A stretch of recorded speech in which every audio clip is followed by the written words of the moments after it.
Hadirin para pemirsa yang dirahmati oleh Allah, tiba saatnya mari kita simak bersama ngaji bareng Gus Bahak dengan tema meneguhkan Islam rahmatan lil alamin. Waktu dan tempat kami persilahkan untuk Gus Bahak. Assalamualaikum warahmatullahi wabarakatuh. Waalaikumsalam warahmatullahi wabarakatuh. Alhamdulillahirabbil alamin. Allahumma shalli wa sallim ala habibika Mustafa ka nabiyina Muhammadin wa ala alihi washabihi asma'in. Amma ba'du. Yang kita hormati Bapak Rektor UMN Dr. Fauzan MPD, Bapak Suparto, Bapak Haris, Bapak Stardi dan Bapak Irwinto, juga Direktur Telkom Bapak Mungkas, teman-teman UMM dan semua yang mendengar yang kami hormati. Ini ngaji itu harus objektif itu jujur. Jadi bisa saja korbannya ayah saya, bisa rektornya, bisa semuanya. Tapi korban dengan makna yang bagus. Karena di antara saran Al-Quran, Allah ngendikan kalau belajar atau mencari nasihat atau mencari kebaikan apa saja, itu diistilahkan walau ala anfusikum awil walidaini wal aqrabin, meskipun ketentuan itu merugikan kamu.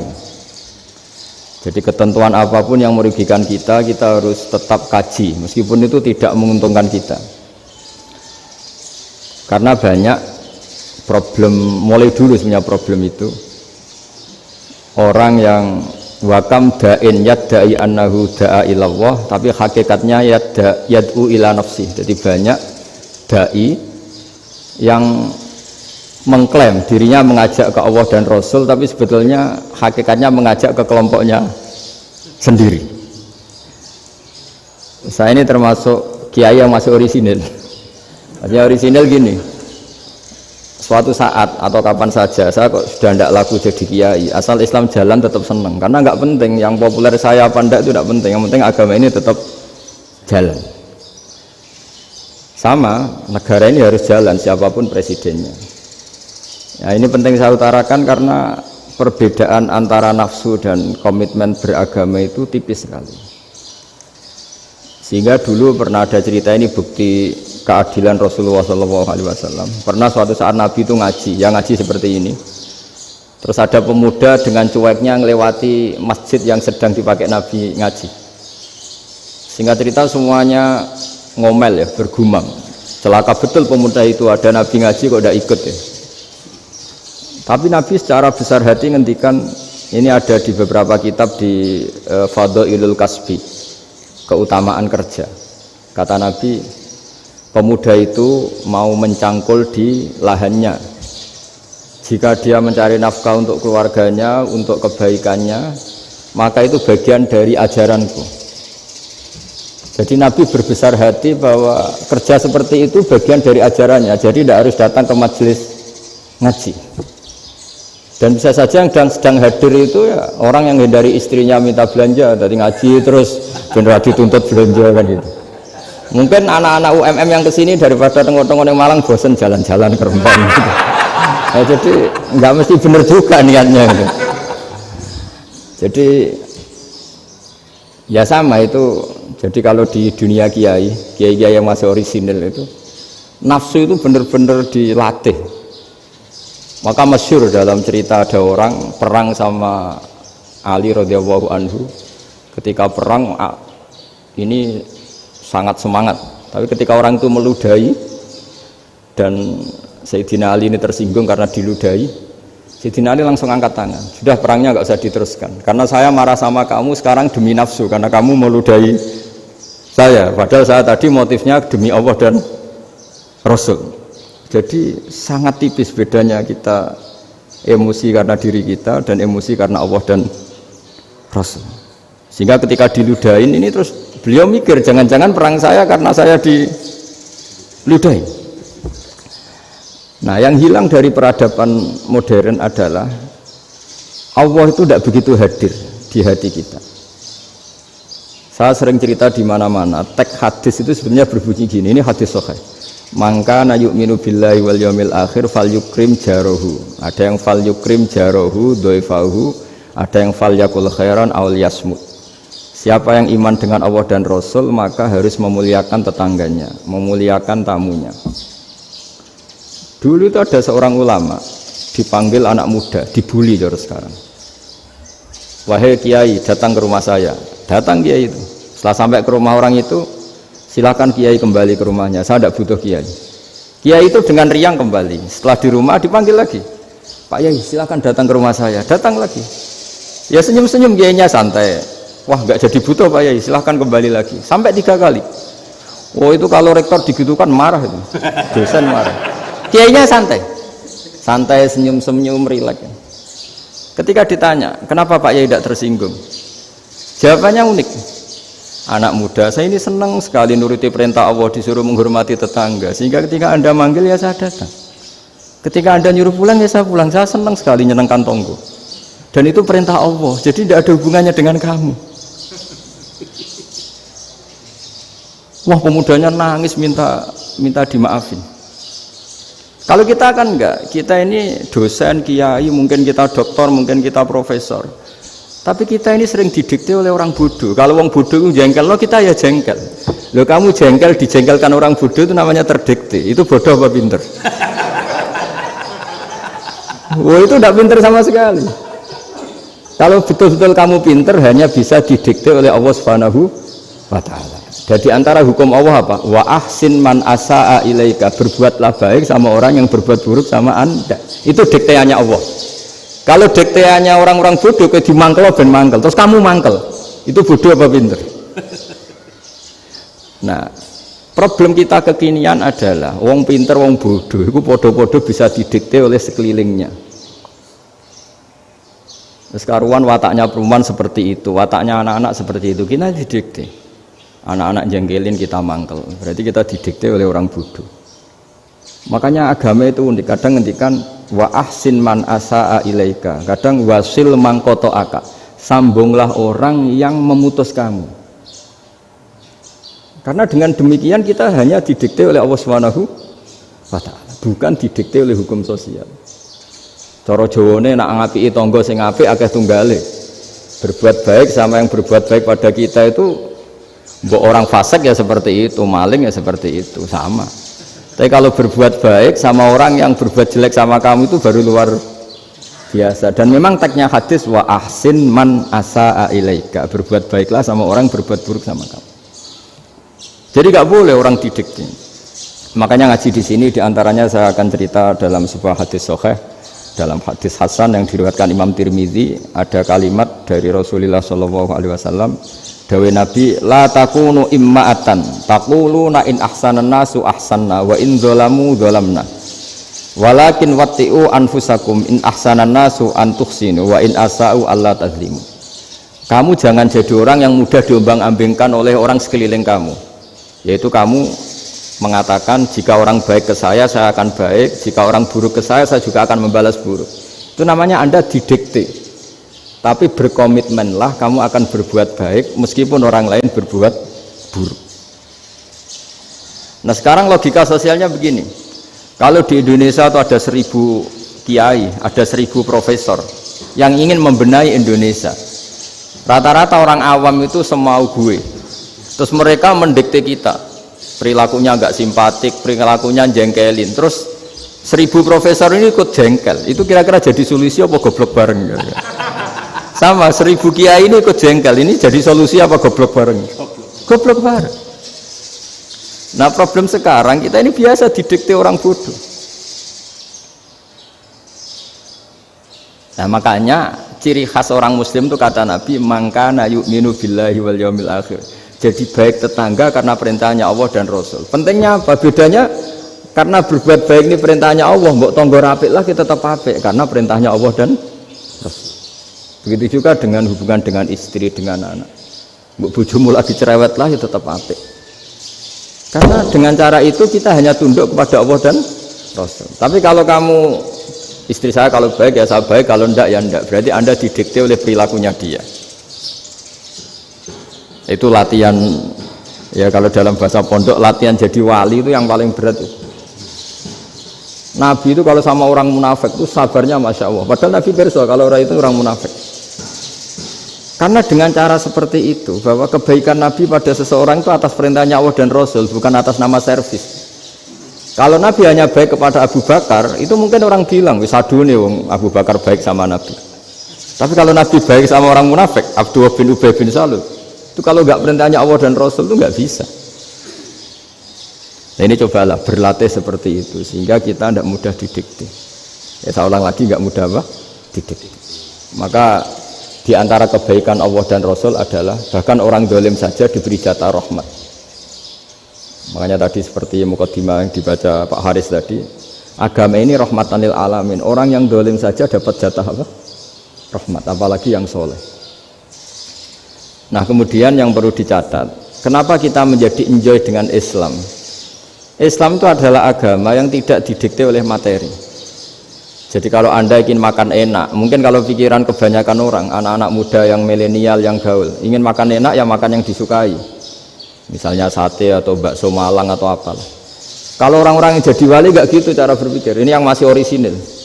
Ditanya, ini dunia baru kesulitan makanan, baru resesi. Cara makan enak gimana? Jawabannya lucu. Ya gampang, idamuhu alju. Idam itu lauk. Kalau kamu ingin makan lauknya paling enak apa? Alju. Kamu harus lapar banget. Sampai kalau puasa itu melihat tempe itu wah luar biasa.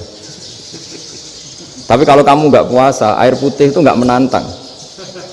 Tapi kalau puasa, tempe air putih itu menarik dan Anda tetap lahap. Apa? Karena lauk terbaik adalah alju, yaitu lapar. Nah tapi kita ini enggak, kita ini kayak orang bodoh. Kayak orang bodoh tadi, profesornya makan nyaman ya kalau sesuai selera. Nah itu kan sama dengan anak-anak ABG. Anak ABG itu makan lahap ya kalau yang disukai. Lalu bedanya apa ABG sama profesor? Kalau cara berpikir masih sama kan itu. Kiainya juga gitu, kiai makan enak kalau yang disukai, kalau enggak ada. Lalu bedanya apa kiai sama orang awam? Orang awam juga gitu, makan lahap ya kalau yang disukai. Nah ternyata perilaku kita ini yang pintar sama yang bodoh sama mas. Kalau kamu ingin berkasta lebih baik, itu cara makan enak itu apa? Idamuhu aljur. Lauk terbaik adalah karena kita sangat lapar. Makanya masyhur dalam cerita-cerita tarikh sirah nabawiyah, Nabi diberi hadiah, beberapa hadiah. Di antaranya ada yang diterima, ada yang enggak. Termasuk yang dikembalikan itu dokter. Ada seorang raja memberi hadiah Nabi dokter Tobit.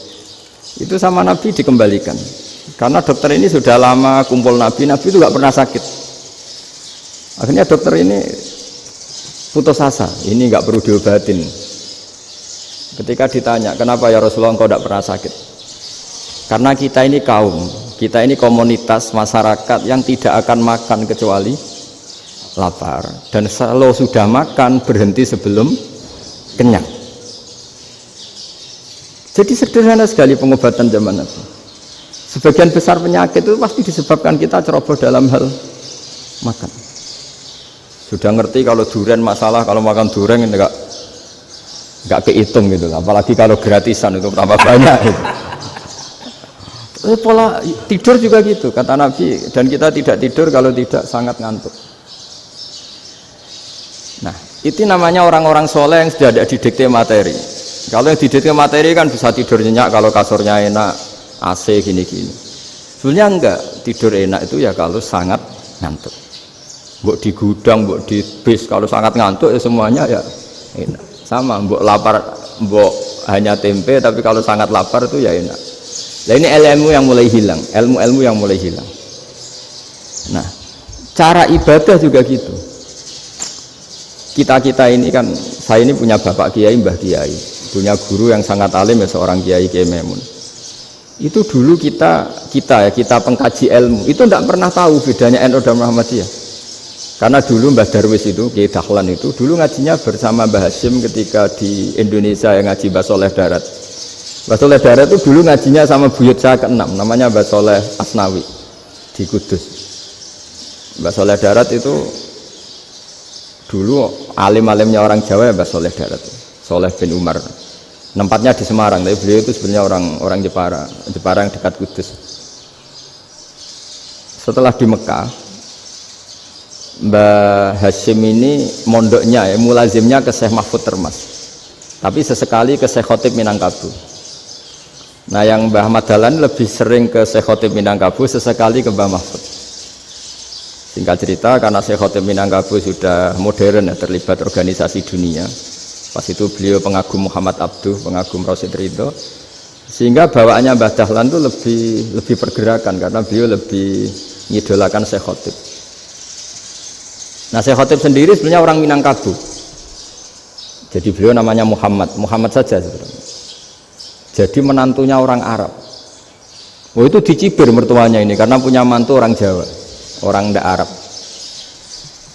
Singkat cerita terus si mertuanya bilang gini, kamu jangan pernah bilang kalau orang Arab itu mansa kanal Arab, orang yang bertempat di Arab. Walakin man takallama bi arabiyyin fasihin, tapi orang bisa ngomong Arab secara fasih. Singkat cerita, kalau kamu tidak percaya, nanti suatu saat menantu saya kalau Jumatan, tidak usah kamu kasih tahu, langsung suruh jadi khotib. Nggak usah kamu kasih tahu, sarannya tidak usah kamu kasih tahu. Kalau sekarang kan enggak. Kalau dosen mau jadi khotib kan mengumpulkan materi dulu. Lucunya di antara materinya itu dari TV, makanya jadi ribet kan khutbah sekarang. Kalau musim corona ya akan ngomong corona, musim apa yang ngomong apa. Jadi lagi-lagi didikte oleh media. Sebenarnya kalau ngomong kan sesuai kebutuhan umat, ini obatnya apa, tapi enggak sesuai trending topik, itu kan kayak anak-anak gaul. Ini dokter kok gitu kan aneh. Singkat cerita si khotib ini enggak dikasih tahu, saya Muhammad tadi enggak dikasih tahu, langsung disuruh khutbah. Fatakallama bikalamin fasihin, dia ngomong fasih sekali, bahkan ngalah-ngalahi fasihnya orang Arab asli. Semenjak itu beliau dapat gelar al-khotib, orang yang cakap berpidato berkhutbah. Makanya terus desa khotib al-Minangkabau. Jadi orang Indonesia itu luar biasa. Dulu yang namanya orang Indonesia di Arab Saudi itu dihormati sekali, karena yang kesana itu pasti ulama. Sudah alim di Indonesia kesana, termasuk Mbah Ahmad Dahlan, Mbah Hashim dulu karena sama-sama muridnya Mbah Soleh Darat. Lama-lama yang kesana itu TKI TKW itu ya mulai agak dibully. Dulu Syekh Nawawi di antara ijtihad yang dihormati itu beliau mengkritik nyuwun sewu orang yang kan orang biasanya normalnya kan muji orang mati syahid, hebat orang mati syahid itu hebat gini. Oke, kita sepakat orang mati syahid itu hebat. Tapi kata Imam Nawawi dengan syarat niatnya itu li'ila'i kalimatillah dan itu bawaan takdir. Seorang lagi itu bawaan takdir, harus mati di medan perang. Tapi tidak boleh seseorang ini niat perang tapi niatnya supaya syahid. Karena kalau begitu berarti dia berniat supaya menjadi maktulal kafir, orang yang dibunuh orang kafir. Kedua, dengan dia mati berarti pasukan Islam berkurang. Berarti dia ingin pasukan berkurang, hanya ambisinya dia ingin langsung ke surga. Misalnya pasukan orang Islam itu 10, orang kafir 10. Kalau kamu ingin syahid berarti mati 1 kan, tinggal 9 kan. Nah kalau yang seperti itu 10 kan mati semua.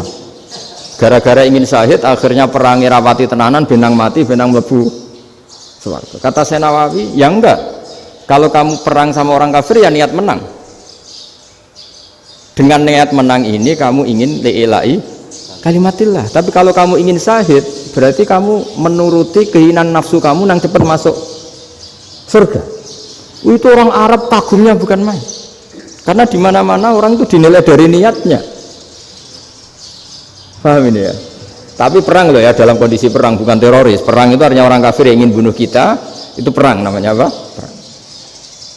Dulu orang cerita syahid itu hanya pokoknya syahid itu hebat, pokoknya syahid itu hebat. Syahid di medan perang itu hebat, pokoknya syahid di medan perang hebat. Tapi ketika Syekh Nawawi memberi penjelasan ilmiah, jika kamu perang ingin cepat mati, ingin cepat syahid, artinya ini untuk pemenuhan diri kamu, karena kamu bayangkan langsung masuk surga. Kamu lupa bahwa dengan kamu dibunuh, kekuatan Islam berkurang. Akhirnya beliau memberi penjelasan, syahid itu bagus, itu sebagai takdir. Hanya takdir itu kita perang yang ingin menang, tapi takdirnya mati. Jangan dibalik, oleh perang rapati tenanan, benang mati, namun lebu. Itu yang pertama, termasuk ulama yang pertama memberi penjelasan itu Syekh Nawawi. Akhirnya melahirkan kekaguman yang luar biasa dengan tafsir Munirnya itu. Terus beliau itu orang yang rileks kalau menjelaskan ilmu.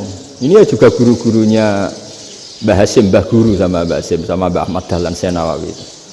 Jadi dulu yang alim di Arab itu ada Syekh Nawawi, ada Syekh Khotib Minangkabau, ada Syekh Bakir Jogja, ada Syekh Mahfud Termas. Itu orang Indonesia banyak sekali yang alim. Bahkan diantaranya yang dikagumi Al-Azhar itu juga orang Indonesia, nama Syekh Abdul Manan, itu mbahnya Syekh Mahfud Termas. Itu pertama ada duta besar Indonesia di Mesir, itu termasuk barokahnya Mbak Abdul Manan tadi, itu juga orang Indonesia. Jadi pemahaman ulama Indonesia itu khas, termasuk ketika memaknai apa? Syahid. Ketika memaknai apa? Syahid. Itu unik. Ketika Syekh Nawawi diuji dulu, itu yang namanya ulama diuji dulu oleh 100 ulama. Jadi dulu ya ada kompetisi. Imam Bukhari diakui jadi ahli hadis itu diuji oleh mi'atu muhaddisin, 100 orang ahli hadis, sanad dibolak-balik, matanya dibolak-balik, tapi beliau tetap bisa mengembalikan proporsi sanad itu. Syekh Nawawi pernah diuji gini. Ayul afdol al ulama awe salatin. Keren mana ulama sama raja atau sama orang-orang kaya, sama penguasa? Ya keren ulama. Terus dibully sama orang. Tapi setahu saya banyak ulama yang antri di rumahnya raja, tapi saya tidak tahu melihat raja antri di rumahnya ulama. Kan kebanyakan kan mungkin ustadz atau kiai yang antri ngajukan proposal kan enggak. Nah, kalau raja kan enggak pati itu, malah enggak usah antri, kiainya sudah nyambut sebelum datang. Jawabannya lucu Syekh Nawawi itu, dan yang tanya itu langsung diem. Ya karena ulama itu tahu fungsinya uang, sehingga cara nyari sampai seperti itu. Sementara raja-raja itu tidak tahu fungsinya ilmu, makanya tidak pernah sowan ulama. Sehingga jadi ya dianggap enteng saja. Ulama kan tahu fungsinya uang, tahu untuk pondok, tahu masjid. Sementara raja tidak tahu fungsinya ilmu. Jadi itu khas Jawa ya, khas Jawa, khas Indonesia. Apa-apa yang menurut orang banyak dengan tanda kutip itu buruk atau baik, itu orang Jawa menafsirkan tuh gampang saja. Sehingga semenjak itu Jawa itu dipandang betul. Saya punya kitab namanya Qadhayal Haji wal Umrah. Itu terbitan Hayatul Ulya Arab Saudi, milik Wahabi. Itu diantara fatwa yang dipakai untuk solusi muskilatul haji, problem-problem haji kekinian. Itu fatwanya syekh-syekh yang dari Indonesia. Termasuk Syekh Khotib Minangkabau, Syekh Nawawi Banten, Syekh Bakir Nur Jogja. Misalnya begini, dalam fatwa-fatwa yang menyulitkan kita ya, sampai sekarang jadi perdebatan. Ketika Sofa dan Marwah itu dengan batas tertentu, saya ulang lagi dengan batas tertentu, mau tidak mau atas nama kebutuhan, itu kan butuh perluasan. Karena kalau naik turun itu mudah disepakati ulama. Jadi misalnya gini ya, saya punya tanah seluas ini, pasti orang akan mengatakan sampai bawah ya tanah saya, sampai atas tanah saya. Itu mujma' alaih, itu disepakati. Sehingga Nabi ngendikan al-Ka'bah min tuhumil ardi ilas sama Ka'batun. Ka'bah sampai ujung bumi sampai ke aras semuanya Ka'bah. Sehingga tidak ada perdebatan ulama ketika Masjid Haram ditingkat, kemudian yang di atas sholat tetap dia menghadap Ka'bah. Tidak harus diluk melihat di bawah, enggak, karena Ka'bah sampai langit. Sama tanah Anda kamu tingkat sampai 10, nggak ada tetangga protes karena bawah sampai atas tanah Anda. Tapi kalau diperluas, tanah Anda kamu luaskan setengah meter saja atau 3 cm saja, iso geger mbek tonggo. Karena di mana-mana batas itu ya tadi, kalau atas bawah miliknya, kalau samping enggak. Pertanyaannya, perluasan Mina itu ke samping. Perluasannya Matof yang Mas'a itu juga ke samping. Geger kan ulama dunia. Bagaimana hukumnya Mina Jadid, Mina yang diperbarui atau Mina yang diperluas? Itu diantara rujukan baik yang membolehkan maupun yang menentang. Itu ya syekh-syekh Indonesia.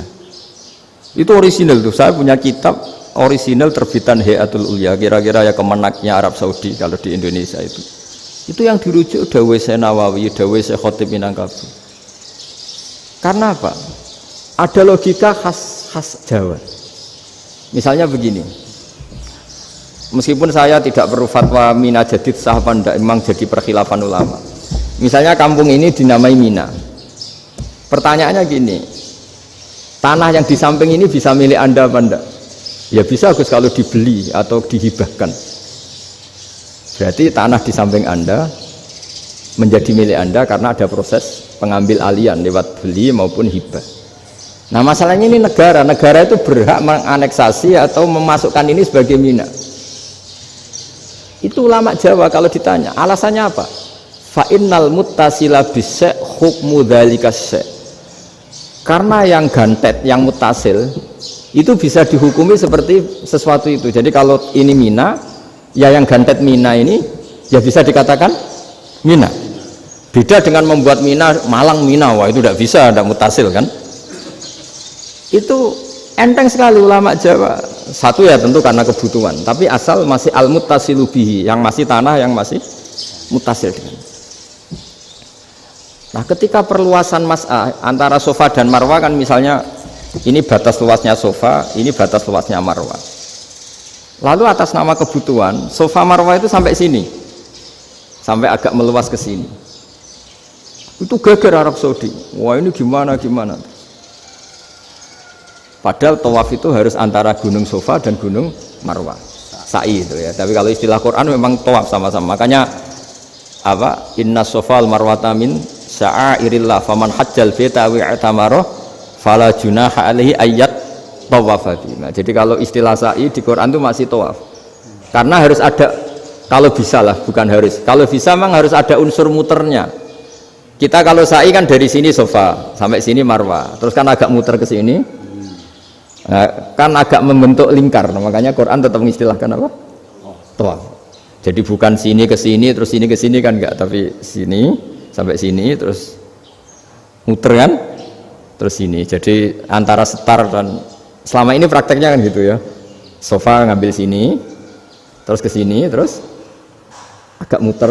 Nah, karena ada unsur agak muter ini terus orang menyebut apa? Tawaf. Tapi itu bukan syarat sah, ini cerita ideal. Saya ulang lagi ya. Gunung Sofa itu puncaknya atau pucuknya kalau dalam bahasa Jawa itu ya hanya segini, ini sampai sini.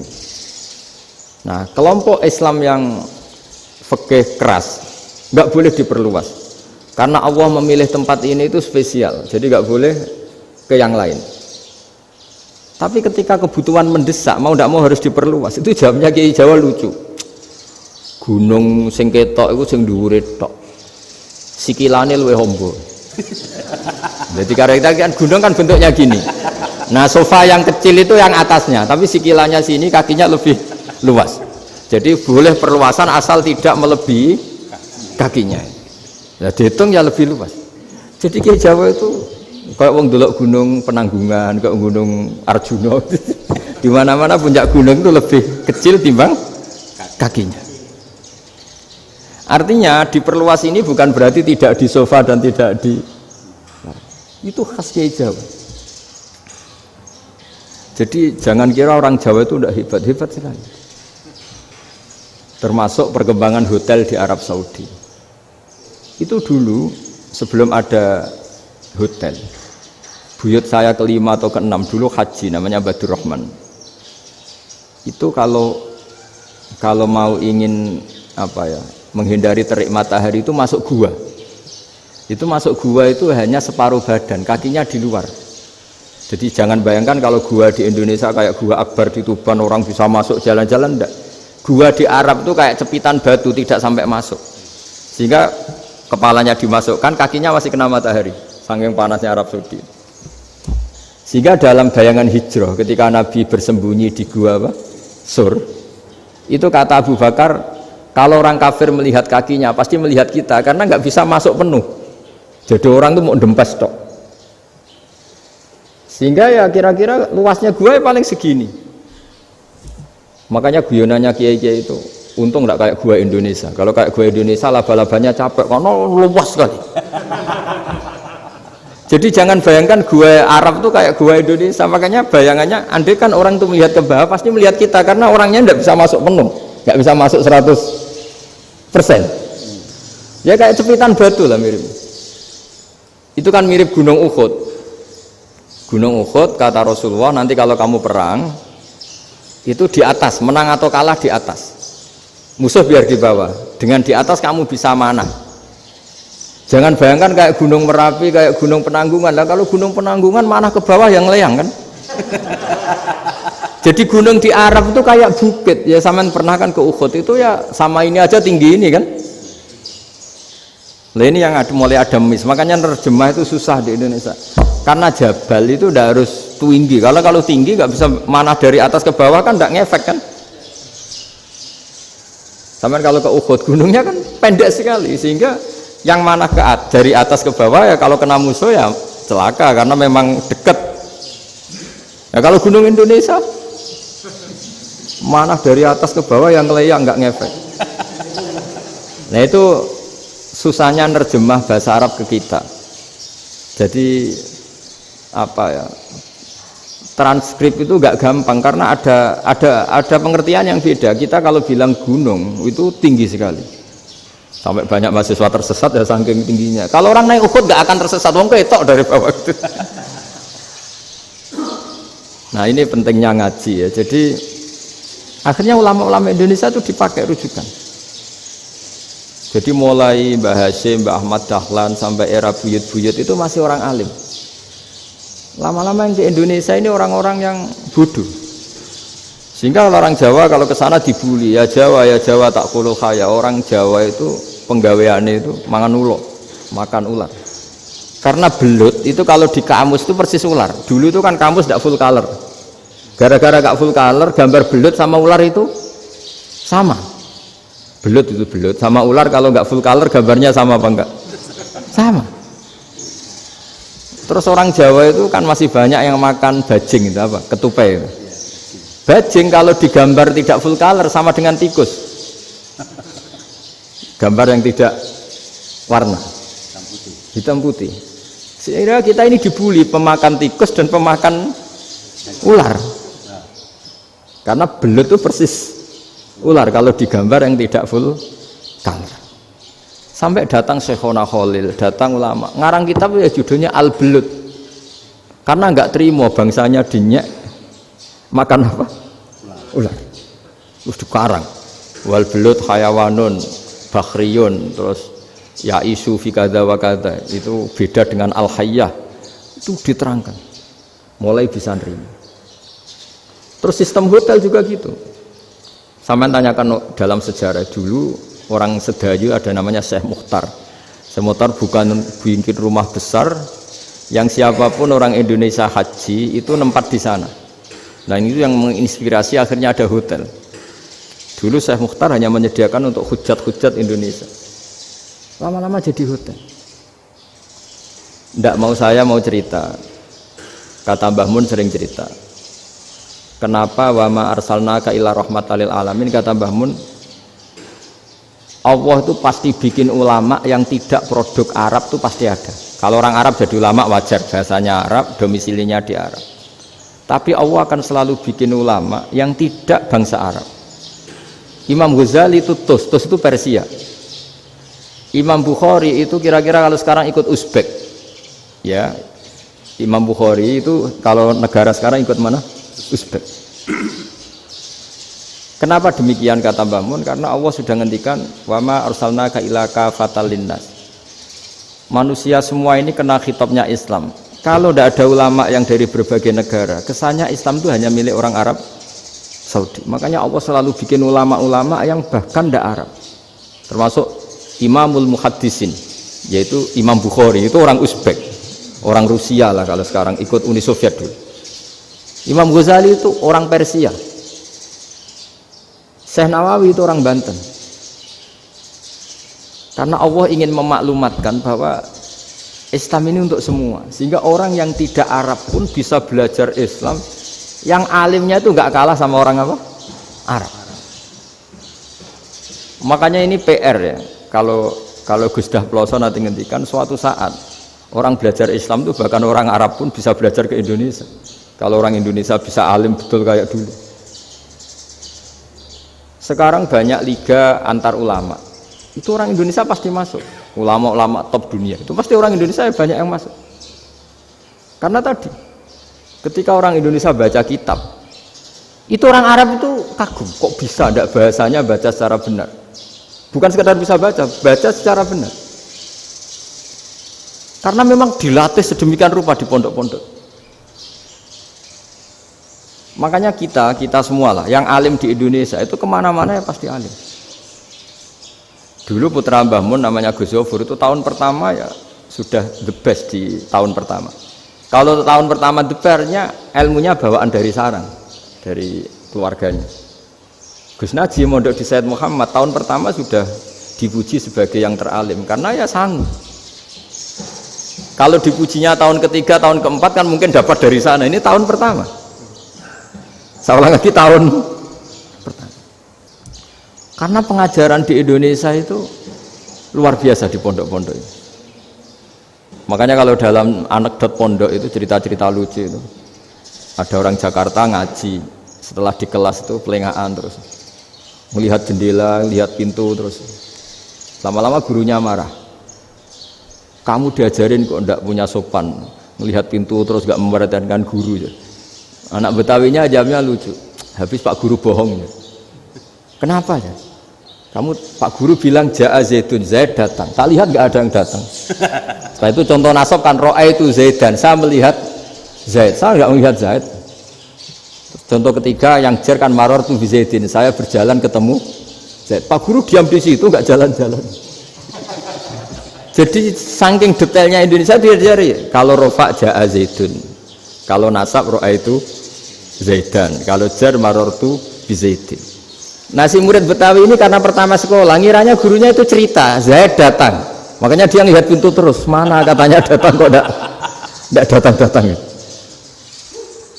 Nah dengan latihan seperti itu, kemungkinan orang Indonesia salah itu kecil karena memang dilatih betul.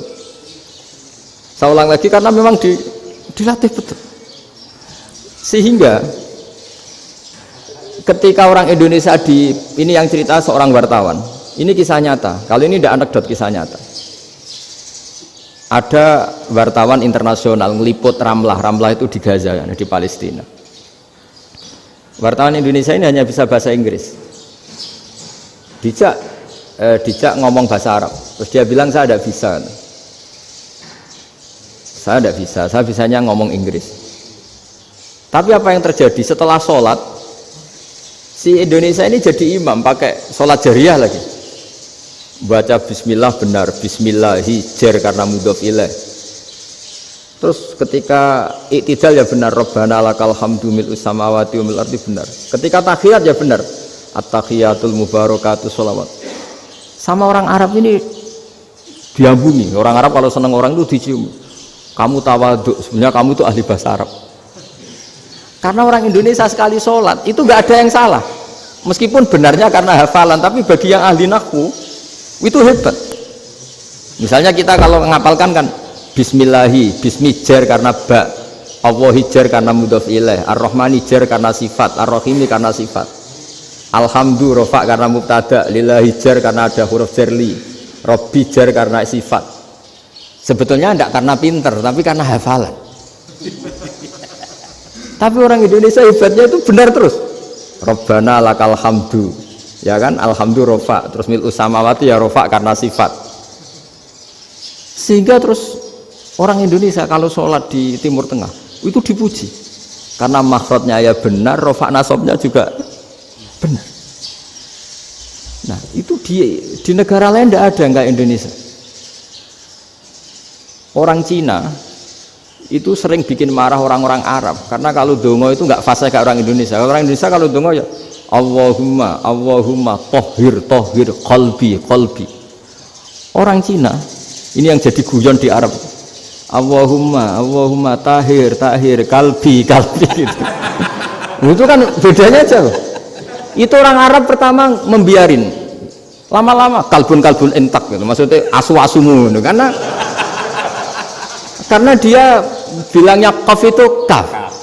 Jadi kalau Allahumma do Allah tohir, kalau aturi nyucekno panjenengan kalbi ing asu ingsun kan. Tapi kalau qalbi itu ati ingsun, tapi kalau kalbi anjing ingsun.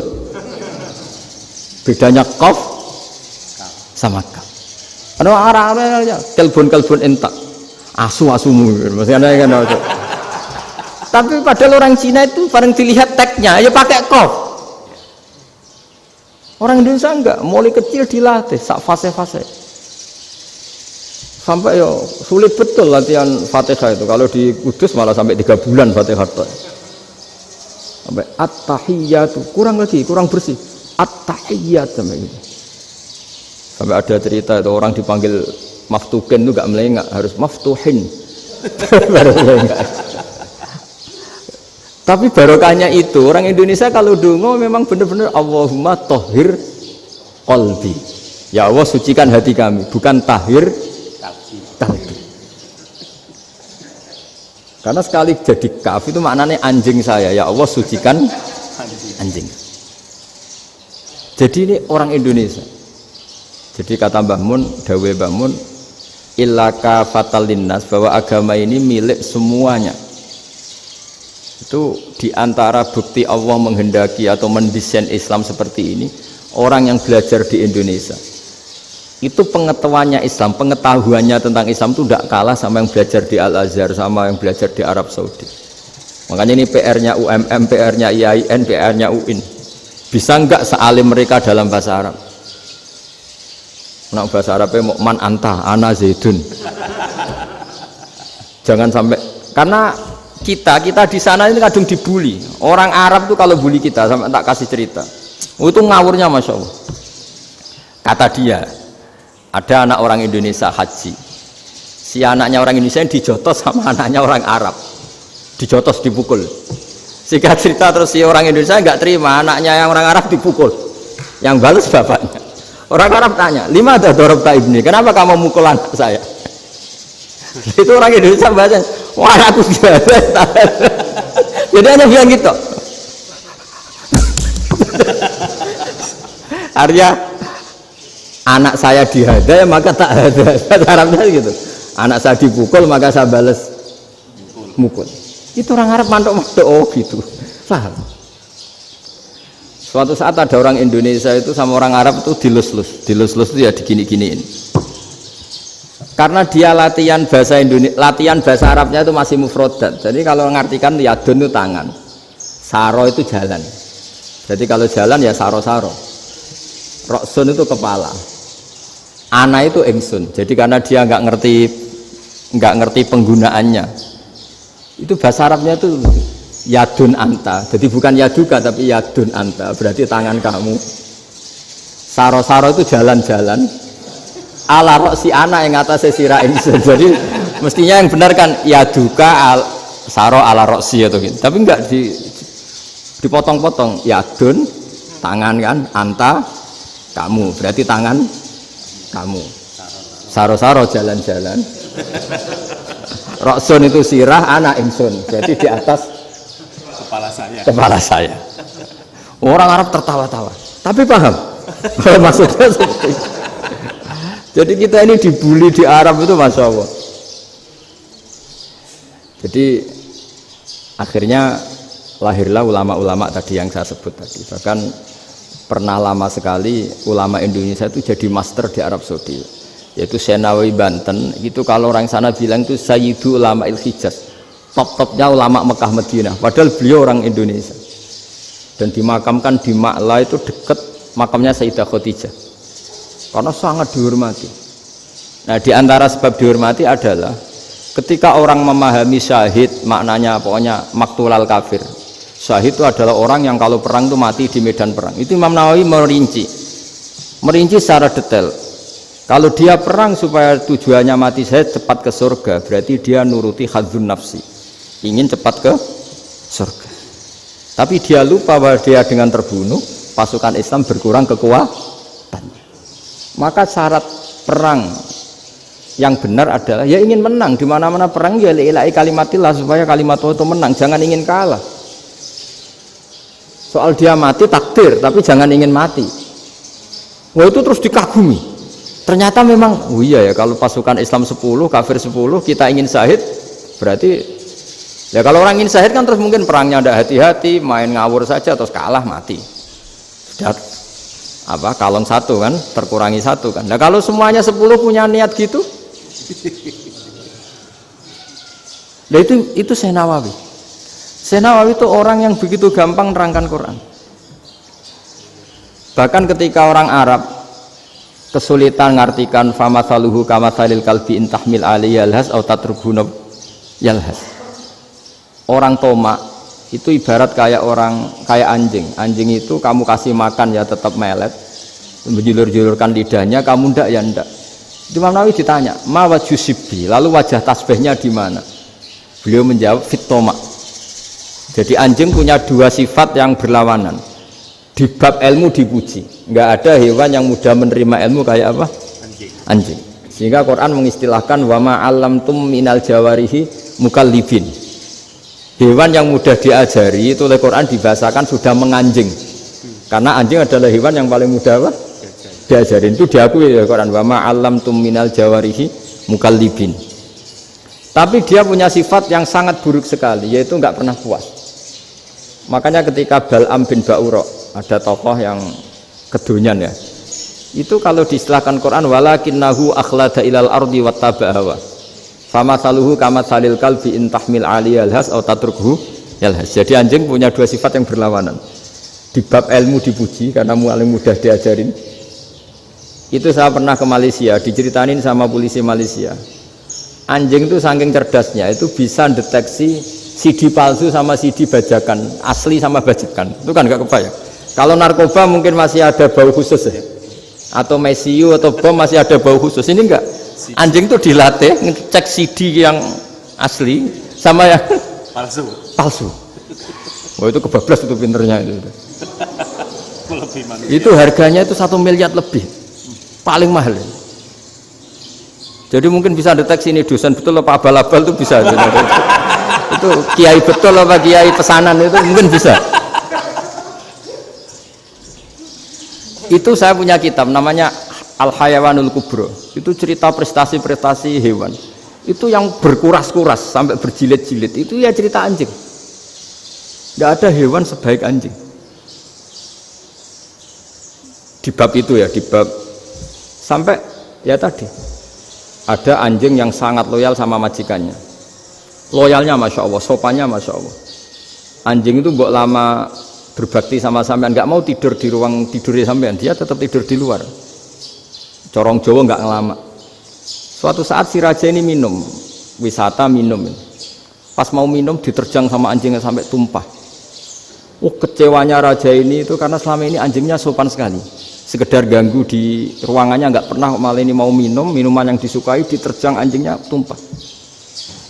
Marah kan anjingnya di mana? Ternyata apa? Minuman itu anjing ini tahu kalau minuman itu beracun, diracuni oleh musuhnya. Itu saking hebatnya anjing sampai ketika ngawal rajanya itu tidak sekedar ada penjahat atau maling, bahkan trik-trik kayak minumannya diracun oleh orang lain itu anjingnya tahu. Sehingga pas mau diminum diterjang sampai terus supaya nggak keminum. Makanya Quran istilahkan anjing itu apa? Wa ma 'allamtum minal jawarihi mukallibin. Hewan piaraan yang kamu ajarin nanti sampai sepinter anjing. Makanya Ashabul Kahfi itu ketika ngajak anjing tadi, beliau tidur, anjing itu tidurnya bil wasit. Wakal buhum basitun dzira'aihi bil wasit. Jadi dia tidur dalam posisi siaga.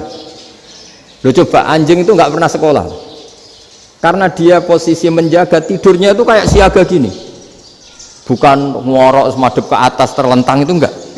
Andai kan dia tidur terlentang itu kan yang mau mengganggu kan, wah sunai turu, itu enggak. Dia tidur posisi siaga, makanya disebut lawit tolak ta'alaihim lawalaita minhum firaron. Kalau kamu melihat anjing itu pasti lari, karena dia posisi siap merekam. Jadi tidur tapi posisi siap merekam. Jadi matanya tetap terbelalak kayak siaga. Padahal itu nggak diperintah, ya dia memang punya nalar untuk itu. Ini disebut wa ma 'allamtum minal jawarihi mukallibin. Dan dalam teori modern juga gitu. Tapi dalam hukum Islam yang dianut mazhab Syafi'i itu anjing tetap najis. Ya sudah najis ya najis, tapi ada mazhab lain yang mengatakan tidak najis. Tapi tidak usah ke rumah anjing geger nanti kalau rektor kampus punya anjing. Tapi ilmu itu bagus untuk kelangenan kadang. Andai kan tidak ada mazhab Malik, maka kita kesulitan menceritakan Ashabul Kahfi yang hewan piaraannya itu anjing. Tapi misalnya anjing disucikan, kita juga nanti susah menjelaskan hadis Nabi malaikat itu tidak masuk rumah yang di situ ada apa? Anjing. Maka ilmu itu, makanya kata Imam Sa'roni, sebagian ilmu itu memang kelangenan, tapi nggak boleh jadi praktek. Tapi harus ada. Misalnya begini, contoh paling gampang. Api dalam mazhab Syafi'i kan alat pensuci hanya dua, air dan tanah. Ya saya ulang lagi, air dan tanah, yaitu tanah untuk mensucikan najis anjing. Imam Abu Hanifah menambahkan api. Mazhab Syafi'i itu agak kesulitan ketika ada batu bata dibikin dari tanah-tanah yang bercampur kotoran. Mazhab Syafi'i akan kesulitan karena di situ ada najis yang jadi materinya bata. Hukumnya gimana kalau nanti dipakai masjid? Tapi barokahnya ada beberapa mazhab. Abu Hanifah mengatakan dan api. Jadi apa tadi air, tanah, api. Alasannya masuk akal. Ketika usatul mukminin, orang-orang mukmin yang ahli maksiat itu sebelum masuk surga, kalau dia dosanya banyak itu dibakar dulu supaya suci. Emas itu untuk memisahkan dengan materi lain juga harus dibakar.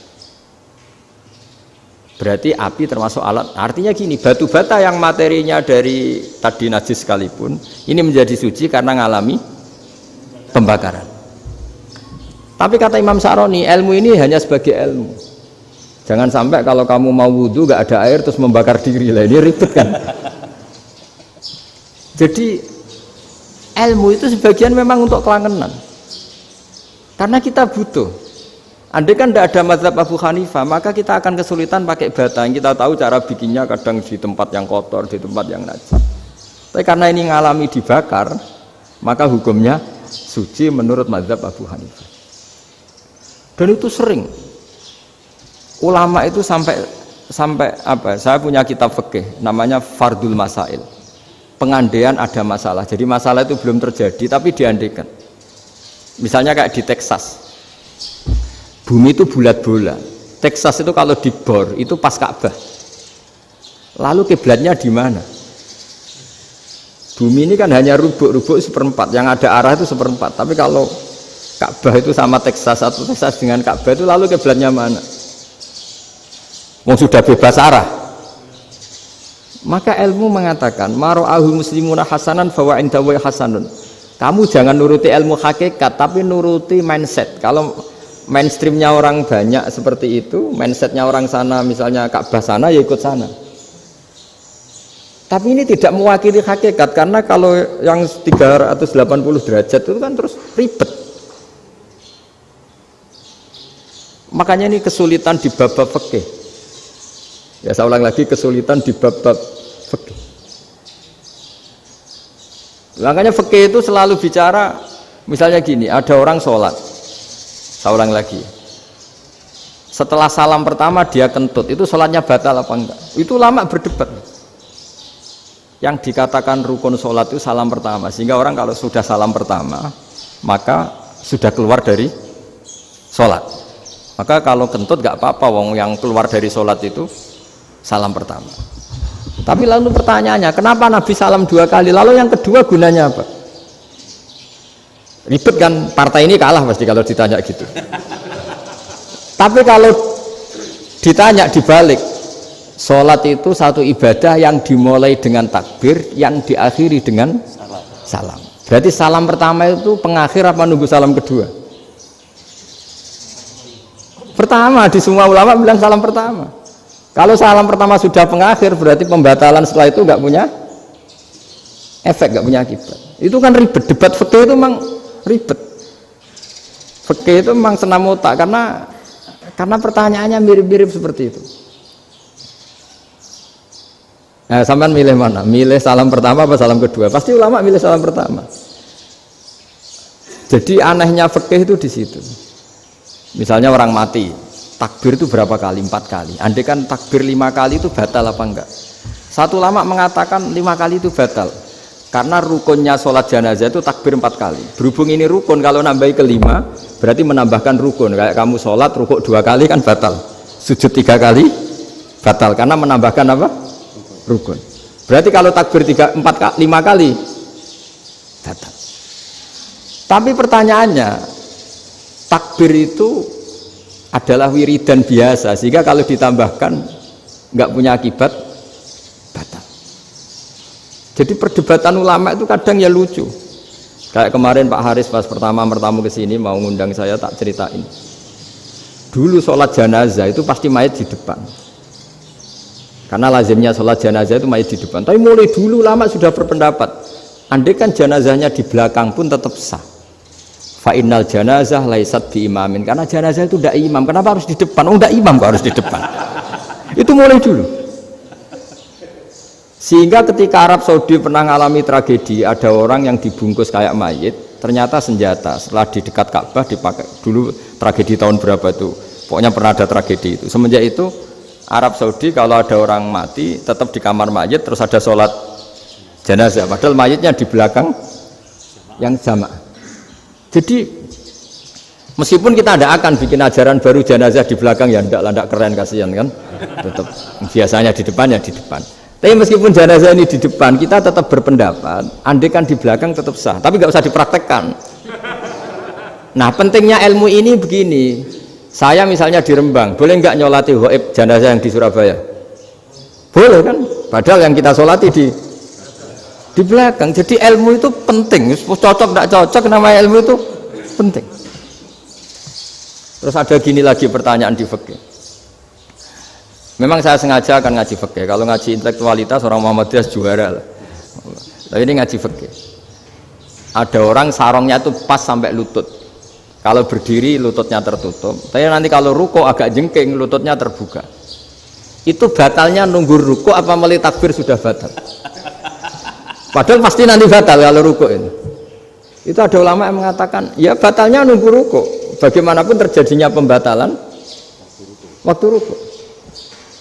Ada ulama mengatakan, ya enggak, mulai awal sudah tidak sah itu, karena pasti ngalami batal.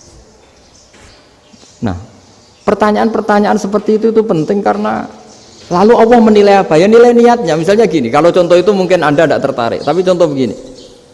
Kita mau operasi jam 10 siang. Kita tahu kalau nanti 10 siang akan divonis medis harus makan karena mau berobat. Malamnya itu kalau kamu orang soleh, bayangkan kamu orang soleh. Kalau tidak orang soleh kan tidak punya komitmen. Kamu milih niat puasa, apa enggak jam 10 mesti mokak menisan raposo. Kamu orang soleh. Kalau kamu orang soleh pasti milih puasa karena ini Ramadan. Meskipun nanti jam 10 pasti disuruh batal sama dokter. Setidaknya kita berpikir gini, nak mati jam itu paling enggak ditulis saya sebagai orang yang puasa. Jadi perasaannya orang soleh itu beda. Kalau orang kok sampean barang menisan raposo kok ya mesti. Sampean tidak pernah berpikir bahwa puasa mulai fajar sampai jam 10 itu luar biasa. Bisa saja kita mati jam 7, bisa saja mati jam 6. Kan ditulis Allah sebagai orang yang berkomitmen terhadap puasa. Terus ada kemungkinan kecil. Udahlah jam 10 itu dokternya sakit atau nggak jadi ke sana. Berarti kamu kan nggak jadi bokak. Kan ya mungkin juga. Sama yang tadi. Delalah sebelum ruko ono wong sing nyarongi sampean. Sehingga sholatnya normal. Kamu tidak menemukan pakaian yang pas, jebule pas setelah ruko, mau ruko, ono wong wah sholatnya kira bener disarongi. Itu agama. Jadi agama itu dimulai dari mana coba? Dimulai dari niat, dari komitmen. Nah sekarang kelirunya kenapa ada garis keras? Agama itu dimulai dari keinginan ideal. Itu yang mulai itu ada orang-orang garis keras. Agama ini enggak, agama ini dimulai dari niat. Sampai ada kaidah agama la yudraku kulluh la yudraku kulluh. Kalau tidak bisa ideal jangan ditinggalkan sama sekali. Tapi orang enggak, sekarang bayangkan Islam itu ideal. Pemimpinnya ya soleh, masyarakatnya soleh, enggak ada maksiat, enggak ada apa. Nan apa ilmu? Kalau secara ilmu mulai dulu ya ada orang dolim, ada orang soleh. Nabi kurang baiknya. Di angkatan itu ya ada orang munafik. Sehingga ulama itu sudah berpendapat ideal itu piye. Zaman Nabi saja ada orang apa? Munafik. Itu ilmu. Kalau nuruti kelangenan, inginnya dunia ya steril, gak ada maksiat, gak ada. Dan agama itu diciptakan Allah itu memang unik. Calon Nabi misalnya, Nabi Musa itu sing rumat Fir'aun. Ketika Nabi Muhammad lahir, sing ribet manitia ini Abu Lahab. Orang dosen UMM. Coba. Karena Allah ingin memaklumatkan ke kita bahwa agama ini akan hidup di kondisi apapun. Asia, istrinya Fir'aun itu termasuk mukminah yang dipuji Quran. Padahal dia bukan istrinya pengurus NU atau pengurus Muhammadiyah, istrinya Fir'aun. Tapi itu pelajaran bagi kita bahwa orang-orang baik itu tidak harus di lingkungan yang baik. Masjid paling makmur itu kadang di dunia mungkin, ya jangan bakas Mekah Medina itu karuan. Mungkin di antara masjid yang makmur justru yang di Kanada, di Amerika mungkin. Karena merasa minoritas itu perpustakaannya ada, kajiannya ada. Tapi banyak masjid di daerah pesantren yang malah sepi. Karena kiainya tahu jamaah di masjid itu wajib. Itu ada daerah pesantren, saya ulang lagi ada daerah pesantren. Didikon pengajian, monggo nekani pengajian, maca selawat ning omah yo ganjaran padha wae. Ribet kan?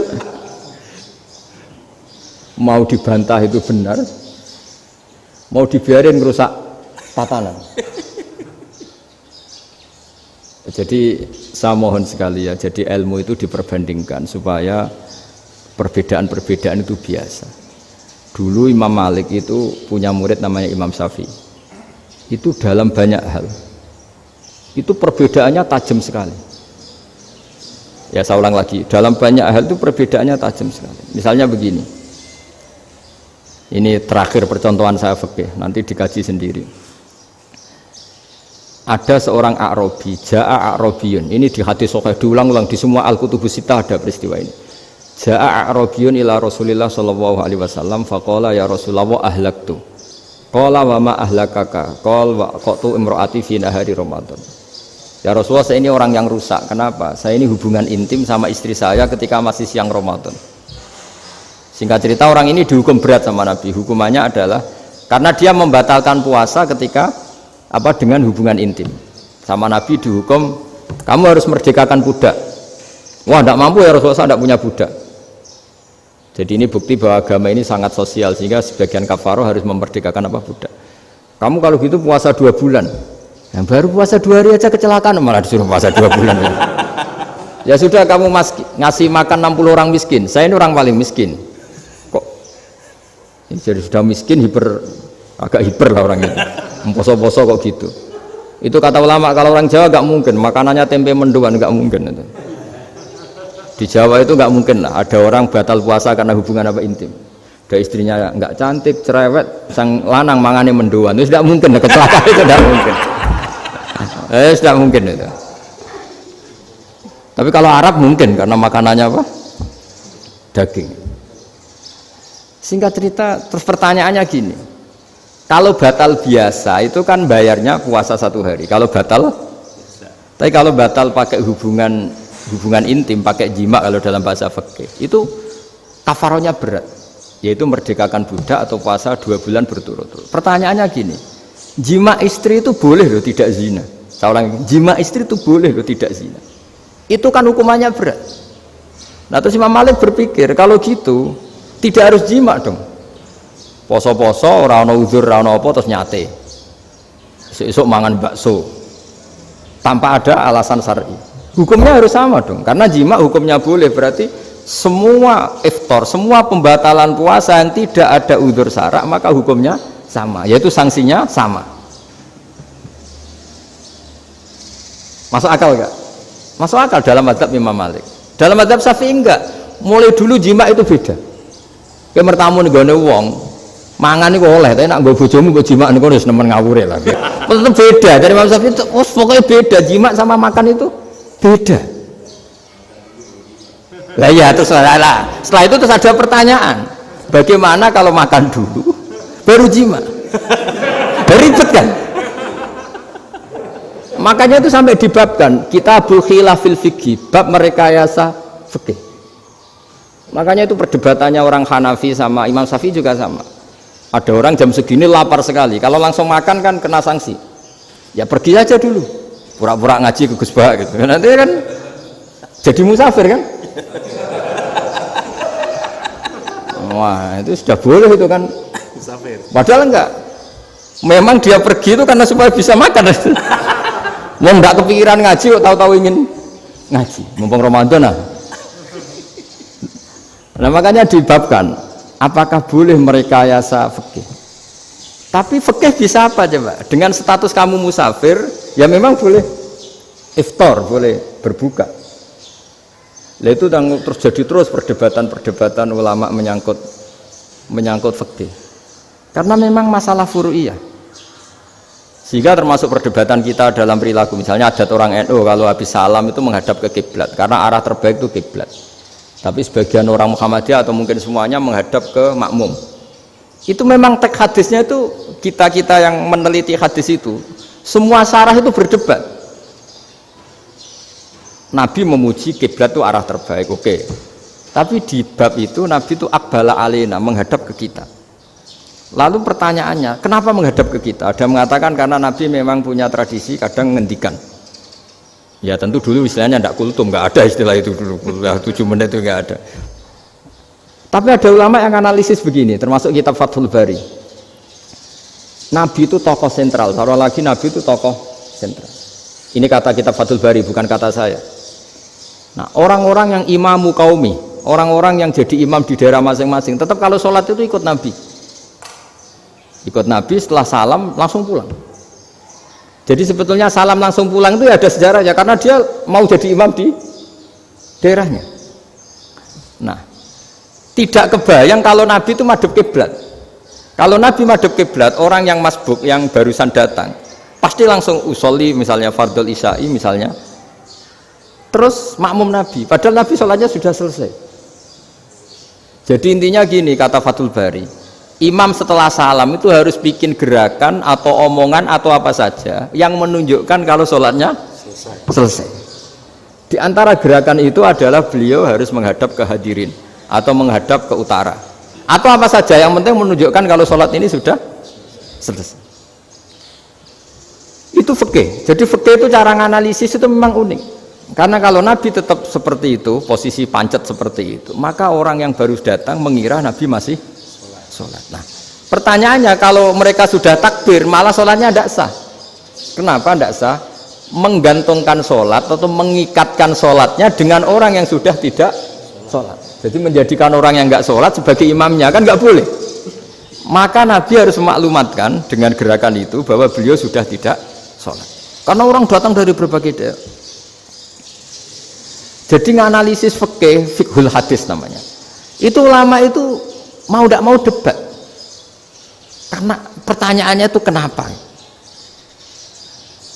ya memang mau apa karena yang namanya sosial itu yahtamilu muhtamilatin ada sekian kemungkinan makanya dalam madzhab istimbat itu ketika Nabi sodakoh pakai tamer pakai kurma itu lama mesti ngitungnya tuh kut itu makanan pokok. Sehingga Imam Syafi'i mengatakan kalau di Indonesia pakai beras misalnya karena kutil balat Indonesia itu beras. Oke, Imam Syafi'i mainstream. Tapi ketika era Yusuf Qaradawi di Al-Azhar di Mesir sana, ulama-ulama mulai usil. Sama sih ingat Mbah sering gojlokan.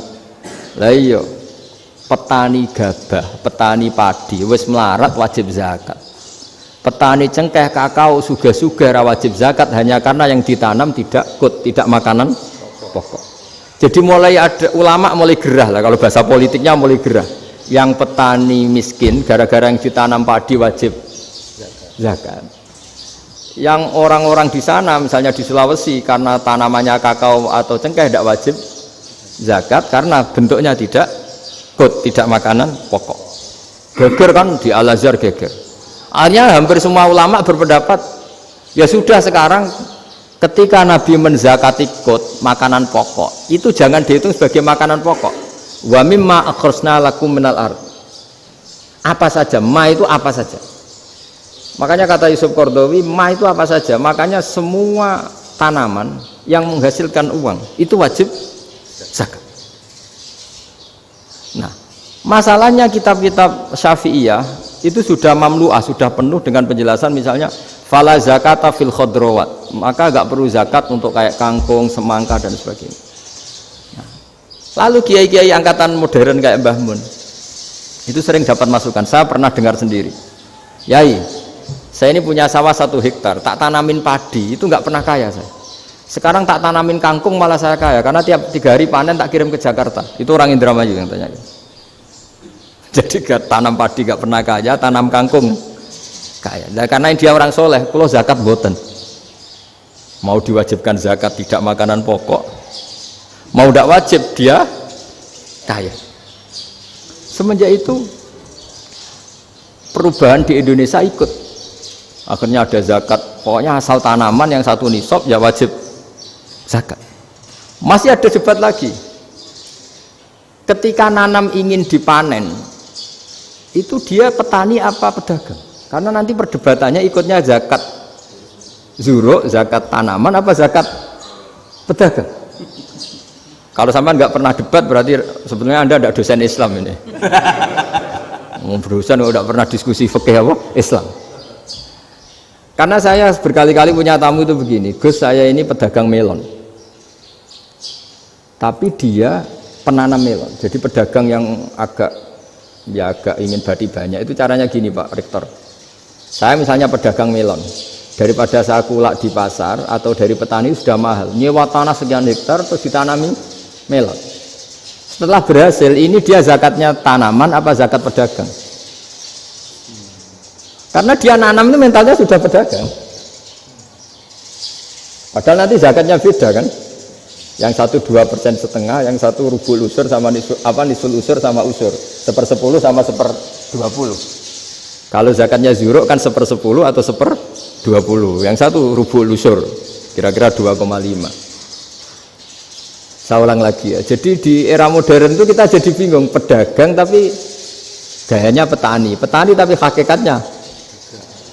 Jadi gampangannya gini ya, kalau saya pedagang beras, kok saya kaya raya, itu mendingan nyewa sekian hektar untuk ditanamin beras, padi ya, daripada tengkulak, daripada beli. Akhirnya perdebatannya ini zakatnya pakai apa? Misalnya tebu, misalnya petani tebu. Oh jelas kalau jual nanam tebu itu ingin dijual. Masa apa tiga es tebu berhektar-hektar. Lah kira-kira kalau menurut jenengan ini zakatnya zakat apa? Tijarah apa zakat tanaman? Mentalnya tijarah, mentalnya pedagang. Nah ini saya hanya mau cerita. Khilaf, kadang-kadang orang angen-angen. Khilaf itu nggak mungkin enggak. Ya sama seperti NU dan Muhammadiyah selalu khilaf awal Ramadan. Itu memang nggak bisa nggak khilaf. Misalnya begini, saya beri contoh ya. Karena kadang yang khilaf juga nggak pernah belajar. Lucu kan? Tak beri contoh ya. 2001 itu abad keberapa coba? Tahun 2001. Abad 21 abad 20? Abad 21. Jadi meskipun terpaut 1 tahun, padahal abad itu 100 tahun. Nah pikirannya orang-orang Muhammadiyah seperti itu. Hilal kalau sudah melewati garis ufuk, meskipun setengah derajat atau 1 derajat itu sudah ikut bulan berikutnya. Sehingga ya sudah, meskipun sekian derajat sudah dianggap Ramadan. Nah pikirannya orang NU enggak. Harus ru'yah bil fi'li. Itu sebetulnya lagi-lagi sebenarnya enggak masalah NU dan Muhammadiyah, itu di kitab-kitab ya seperti itu. Kita ini enggak biasa goblok ya. Artinya kita yang keluarga kiai tahunya kunut mazhab Hanafi, enggak kunut mazhab Syafi'i. Tapi tahu-tahu ini mazhab NU, ini mazhab itu aneh itu menurut kita ini anggap apa? Mana ada Muhammadiyah jadi mustahid, mana ada NU jadi mustahid. Jadi sebetulnya orang tahu semua lah kalau Abu Hanifah itu tidak kunut, Imam Syafi'i itu kunut. Imam Syafi'i pernah main di masjidnya Abu Hanifah ya tidak kunut, ditanya kenapa tidak kunut? Jenengan itu presiden kunut, tidak sanggup mati Abu Hanifah, dulu biasa aja. Sekarang geger, ya karena tidak punya kegiatan. Sebenarnya itu nggak masalah, mulai dulu biasa. Saya teruskan ya. Nah, menurut mayoritas ulama nunggu ru'yah bil fi'li. Ru'yah bil fi'li itu gini. Mata telanjang bisa melihat karena agama ini menggantungkan perintah itu sama melihat. Kalau kamu tidak melihat itu bagaimana kena hukum? Ibarat gini, Pak Rektor datang ke rumah saya tapi saya nggak tahu, kena nggak saya hukum harus menghormati? Dia datang nggak sembunyi-sembunyi, saya kena hukum harus menghormati ya kalau melihat, kalau enggak ya enggak. Tapi Pak Rektor tetap bilang, tapi saya hakikatnya datang, jadi saya datang saja. Itu kan ribet. Akhirnya ya sudah, itu nggak ada khilaf sampai mati, ada khilaf karena yang satu menggantungkan hukum itu digantungkan sama tahu. Kalau tidak tahu ya, misalnya baju saya ini hakikatnya ada najis, pas sholat saya tidak tahu, sholat saya sah apa tidak? Sah, karena hakikatnya ya memang saya tidak tahu, tapi hakikatnya ada najis apa tidak? Ada. Ya sudah, itu sama-sama masuk akal. Ada lagi khilaf yang senam otak. Fasyamu salasati ayamin fil haji wa sab'atin idza raja'tum. Singkat cerita ada satu pelanggaran haji yang kata Allah kafarohnya itu puasa 3 hari sama 7 ketika kamu pulang, idza raja'tum, ketika kamu pulang. Dalam mazhab Syafi'i yang namanya pulang itu yang haji sudah sampai rumah. Di mana-mana pulang itu ya sampai rumah. Dalam mazhab Abu Hanifah enggak, ketika orang sudah balik kanan dari Arab Saudi, dari Mekah, ya namanya sudah pulang. Misalnya gini, ini Pak Rektor pamit saya, Pak Haris. Gus, Pak Haris mana? Ya sudah pulang kata saya, padahal sampai pandangan sampai depan. Tapi bagi keluarganya belum pulang. Lalu idza raja'tum ketika pulang itu bahasanya siapa? Bahasa istrinya apa bahasa yang ditamoni? Kamu ditamoni orang, terus tamunya mana? Sudah pulang. Tapi tanyakan istrinya, belum pulang. Khilaf-khilaf gini kok jadi geger itu kan goblok banget maksudnya itu. Jadi biasa, gini itu biasa. Jadi ya karena memang ini bukan masalah akidah, ini masalah furu'iyah, masalah fikih itu masalah furu'iyah. Mau tidak mau harus beda. Misalnya di sholat juga gitu. Wa ayyuqu'udin qa'adal musolli sohat sholatu. Duduk dengan gaya apapun itu sholatnya sah.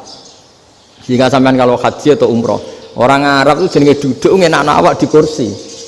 Duduk sopan ya hanya orang Indonesia loh. Kalau sholat itu masih duduk ala orang tahiyat. Kalau sampean di Mekah, duduknya pakai apa coba? Kursi ya? Oh enak sholat duduk. Karena memang takbirnya di fikih dengan duduk gaya apa saja sah. Makanya sengenak awak duduk di kursi. Ribet kan? Mau tidak disahkan itu namanya duduk.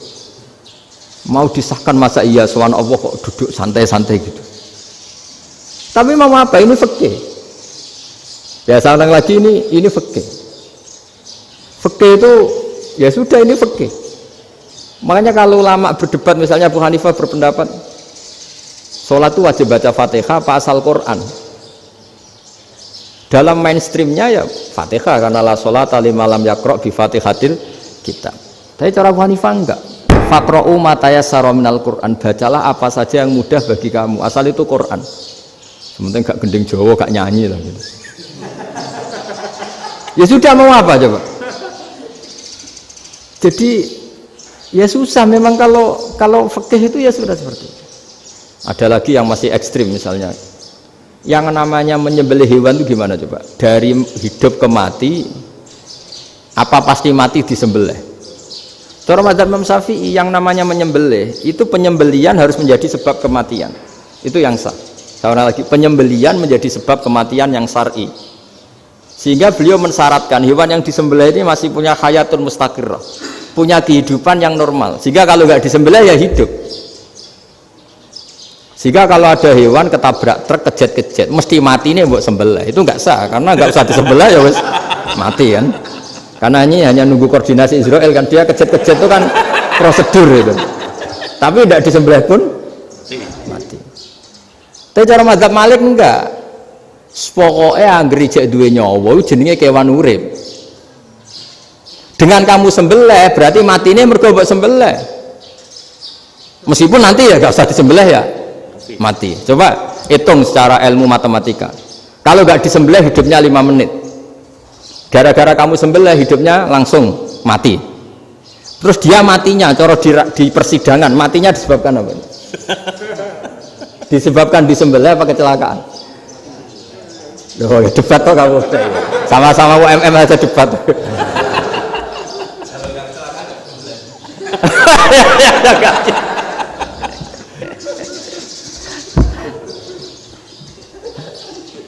Loh, saya pernah mas ngalami nyata itu. Saya jalan-jalan sama anak saya pakai motor. Sampai di jalan raya gitu ada ayam jago ketabrak mobil, kejet. Orangnya tanya, Gus ini halal tau ora? Gus kanggo kon halal lah. Suatu saat dia nggak terima kan, tanya, kenapa Gus? Ya nak kiai ra pantes, masuk kewan mesti mati nih tak sembelih. Nak kiai pantes kata. Karena aku tahu kamu tuh gak kiai, mesti motifnya itu mergo jago, jajal cilik gak tak kokno. Ada kan ayam itu bayi kan gak ditanyakan. Kejet mati rak lah wong cilik wae. Tapi masalahnya ini kan jago. Eman. Tapi secara fikih pertanyaannya tadi, hewan yang sudah tidak punya hayatun mustaqirrah, dia hanya punya al-hayat al-ittiroriyah, dia punya harokah ittiroriyah. Dia mati kejet memang prosedur mati harus seperti itu. Mbok kecelakaan kayak apa, kalau mati kan kejet dulu. Nah, ketika kejet ini pertanyaannya ini kan hidup apa mati namanya? Enggak, namanya hidup apa mati? Pas kejet itu. Hidup. Cara Imam Malik itu hidup. Ya sudah, kalau hidup disembelih ya halal. Karena misalnya nanti kalau nggak disembelih matinya kan 2 menit lagi. Gara-gara disembelih mati sekarang. Tetap penyebab kematian itu nyembelih. Penyembelian ini sebab kematian. Tapi kalau Imam Syafi'i enggak, cara berpikir wes nemen, paling roh besok kaget langsung mati. Kalau gitu berarti kamu nyembelih barang mati. Jadi fikih itu kadang unik. Makanya ketika ngitung fikih itu unik ya. Orang keluar mani wajib apa? Mandi kan. Terus Imam Syafi'i ditanya, kenapa kalau orang kelahiran juga harus mandi? Namanya nifas. Fa innal walada waliyun munakidun. Ya, anak ya mani yang menggumpal. Bedanya apa anak dengan mani itu? Jadi fikih itu kadang lucu. Di rumah-rumah tenan juga lucu. Keluar mani wajib mandi. Berarti kalau keluar anak ya wajib mandi karena hakikatnya anak adalah mani yang mengkristal. Terus usia orang sudah didosan macam-macam itu kan hakikatnya mani. Itu fikih. Nah terus ditanya, kenapa kalau lahir langsung mati tidak wajib disolati? Ya jawabannya Mas Syafi'i lucu. Di mana-mana sholat itu nyolati mayit. Yang namanya mayit itu pernah hidup terus mati. Kalau itu tidak mayit ya sudah. Jadi kadang, nah iya kan disebut sholat mayit. Yang namanya mayit itu apa? Pernah hidup. Nah ini kan tidak pernah hidup. Maka ya sudah seperti itu. Jadi nggak khilaf itu nggak mungkin. Nah kalau qit'atul lahmin, kalau hanya potongan daging, mungkin wah itu tidak manusia karena qit'atul lahmin. Sekarang pertanyaannya, kalau sudah berbentuk manusia, meskipun tidak pernah hidup, nah ini mulai perdebatan karena melihat tidak pernah hidup itu nggak memenuhi syarat, tapi melihat ini sudah suratu adamiyin, bentuknya sudah. Nah kira-kira gitu perdebatan fikih. Makanya dulu awal mula zaman sahabat itu sudah debat. Masyhur kan Nabi ada kontingen ke Bani Quraidah. Ya kalau kira-kira saya minta Pak Rektor kamu jangan kalau ke Malang jangan sholat asar kecuali sampai Tuban. Sebelum Tuban ternyata matahari mau tenggelam. Terus Pak Rektor milih, wah sudah sholat di Bulu. Padahal belum Tuban. Padahal saya bilang jangan sholat asar kecuali di Tuban. Yang Pak Haris enggak, tetap sholat di Tuban meskipun matahari sudah tenggelam. Karena Nabi menyebut Tuban. Singkat cerita, zaman itu kan Bani Quraidah. La tusolliyanal asra illa fi Bani Quraidah. Kalian semua jangan sholat asar kecuali sampai Bani Quraidah. Ternyata di tengah perjalanan matahari sudah mau tenggelam, kira-kira kurang 2 menit atau 3 menit. Sahabat-sahabat, sudahlah kita sholat asar di sini. Kalau sampai sana pasti sudah tenggelam, separuh sholat. Yang separuh enggak, kata Nabi harus di Bani Quraidah. Ya sudah nunggu di Bani Quraidah meskipun matahari sudah tenggelam.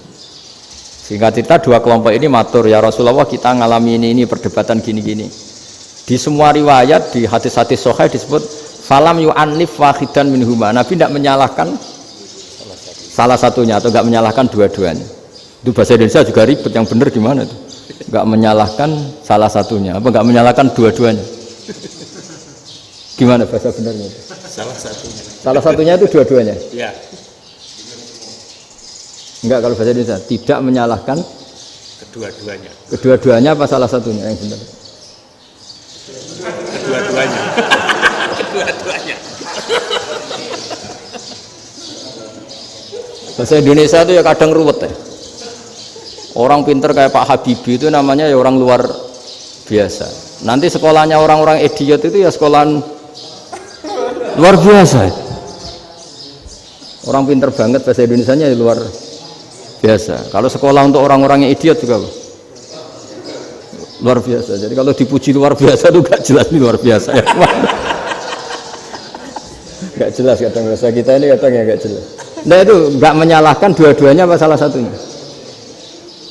Keduanya. Tidak menyalahkan kedua-duanya. Misalnya dibahasakan nggak menyalahkan salah satunya, benar apa salah? Benar, benar, ya sudah benar semua. Jadi itu bukti bahwa ijtihad itu boleh. Saya ulang lagi, bukti bahwa ijtihad itu boleh. Padahal ini jelas, yang satu harus sholat asar, padahal matahari sudah tenggelam. Makanya diantara fikih unik itu begini. Saya ulang lagi fikih unik. Saya menyaksikan betul ketika ada orang tanya Mbah Mun saya ini Kopassus, kadang latihan itu sampai waktu zuhur habis, saya harus bagaimana? Jawabnya Mbah Mun itu unik, sementing ojo ngosor sholat, engkau yojo niat jamak, atok kodok katanya. Singkat cerita terus orang ini diskusi sama saya, karena ini ya alim pernah mondok. Kenapa kosor tidak boleh? Karena kosor itu ekstrim, merubah bentuk sholat dari 4 menjadi 2. Maka alasannya harus jelas. Harus jelas itu orang yang latihan di Kopassus itu kan dia sudah berasrama di situ. Berarti dia sudah tidak musafir karena asramanya di situ, sudah mukim. Kalau dia kosor itu merubah bentuk sholat dari 4 menjadi 2. Merubah itu ekstrim. Tapi kalau dia qadha itu hanya mengakhirkan sholat dari waktunya. Kira-kira kalau kamu jadi malaikat ekstrim mana? Merubah sama menunda?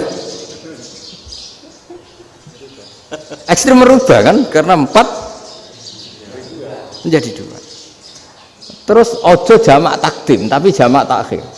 Itu juga penting. Bagi pengkaji fikih itu penting. Kalau jamak takhir itu salah-salah sidik ora pati popo. Kenapa? Kan mirip duhur qadha. Kalau jamak takhir kan. Tapi kalau jamak takdim asar kok di waktu dua ekstrim mana? Perubahan takhir sama takdim itu ekstrim mana? Ekstrim takdim karena melakukan sesuatu belum waktunya. Belum waktunya. Jadi itu memang ya memang tadi kajian-kajian fikih itu memang unik. Karena bagi ahlinya, saya ulang lagi tapi ini saya ulang lagi bagi ahlinya. Makanya ketika Nabi menjamak sholat ketika nusuk, ketika haji itu kata Imam Syafi'i lis safar, karena Nabi pergi jauh karena rumahnya Medina. Tapi resikonya fatwa itu adalah orang Mekah nggak boleh jamak karena kawasannya nggak sampai 90 kilo lah kalau sekarang mungkin. Tapi kalau tahu Imam Malik nggak, jalin nusuk sehingga orang Mekah pun yang haji ya boleh jamak, karena alasan jamaknya karena nusuk, karena haji, bukan karena jarak. Terus diteruskan lagi, kalau karena pergi boleh jamak, memangnya pergi itu kenapa? Karena repot. Nah itu masalah kan, masakoh.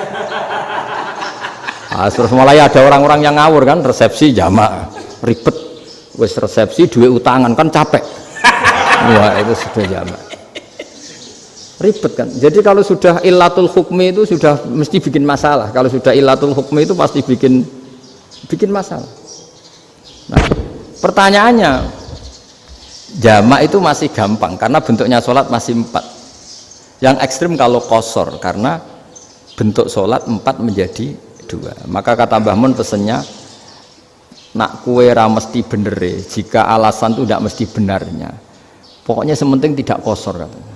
Juga tidak jamak takdim karena qasar ini kan merubah bentuk sholat kan ekstrim. Jamak takdim juga ekstrim karena mendahulukan sholat sebelum waktunya. Kalau jamak takhir kan biasa, kalaupun salah kan mirip kodok. Ya mirip kodok biasa kan. Nah ini saya cerita, jadi fikih itu bagi ahlinya itu memang punya konsekuensi yang seperti itu. Makanya pertanyaannya misalnya bagaimana hukumnya penyembelihan lewat mesin? Ya ribet kan. Bagaimana nyembelih dari apa ini? Belakang. Saya baca di kitab-kitab nyembelih dari belakang itu ya hukumnya tetap boleh asal apa itu hulkum dan mari itu terpotong. Tapi pertanyaannya, jangan-jangan ayamnya sudah kaget dulu karena uratnya ini. Makanya perlu ditanya ahli medis, setelah uratnya tercabut ini jangan-jangan sudah berstatus mati. Kan potensi ketika dipotong dari sini, potensi sudah berstatus mati. Makanya, kalau misalnya menyembelih dengan dibocok, itu langsung mati juga. Itu tetap ada dokhtoh, kalau dalam bahasa fikih dokhtoh. Dia terkaget, begitu, ada dokhtoh karena nggak bisa bernafas terus mati. Berarti kelangsungannya bangkai. Jadi orang yang pengkaji fikih itu ya seperti itu, memang itu yang ditekuni. Tapi kita sebagai orang awam ya tadi, nak sing kecelakaan itu wedhus, ayam jago ngeman, tapi nak pitik cilik ikhlas.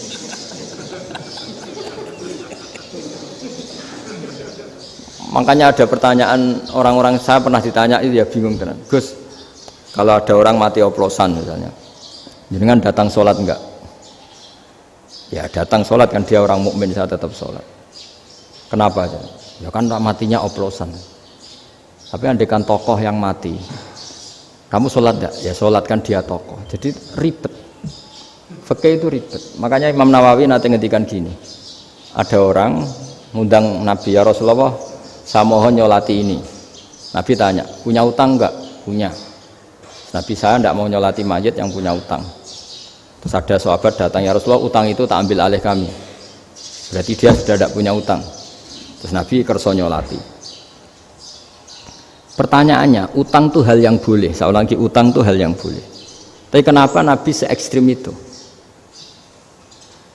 Tapi ketika Nabi mau kondur itu ngendikan gini, ini PR ya bagi UMM, ini PR ya.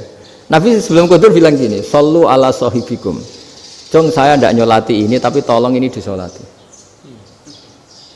Terus kata Imam Nawawi, dianalogikan atau dikiaskan siapapun pelaku dosa besar atau mati dalam keadaan tidak benar, misalnya pas dugem mati, pas oplosan mati, itu sebaiknya tokoh-tokoh itu enggak nyolati karena nanti dianggap penghormatan.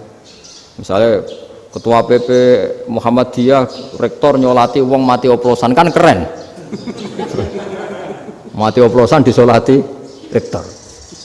Ya sudah, tapi kalau nggak disolati nanti ada tradisi yang keliru, yaitu janazatul muslim tidak ngalami disolati, padahal siapapun yang muslim janazahnya harus disolati.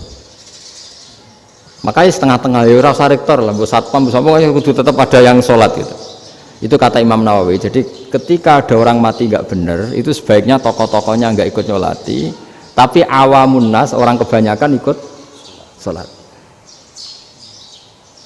Jadi fikih itu agak jelimet karena tadi ketika tokoh ini nyolati, pertanyaannya bedanya apa mbek sing mati ning masjid mbek mati oplosan? Karena sama-sama semua orang nyolati, kan tidak ada sanksi sosial itu. Tapi ketika nggak disolatkan sama sekali, wah lebih parah lagi, ini ada janazatul muslim tidak disolati. Sehingga kata Imam Nawawi, ini hebatnya Nabi tengah-tengah. Jadi Nabi kundur, jong saya ada nyolati, tapi sallu ala sahibikum. Ya tapi ini kamu harus nyolati.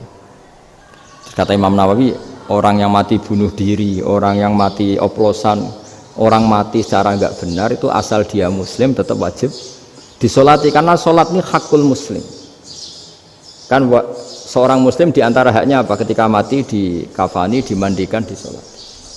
Tapi ini masalahnya matinya pas murtakibul kabiroh, pas melakukan dosa besar, dan itu sebab kematiannya. Kalau dia oplosan kan sebab matinya karena oplosan. Ya kan terus ribet.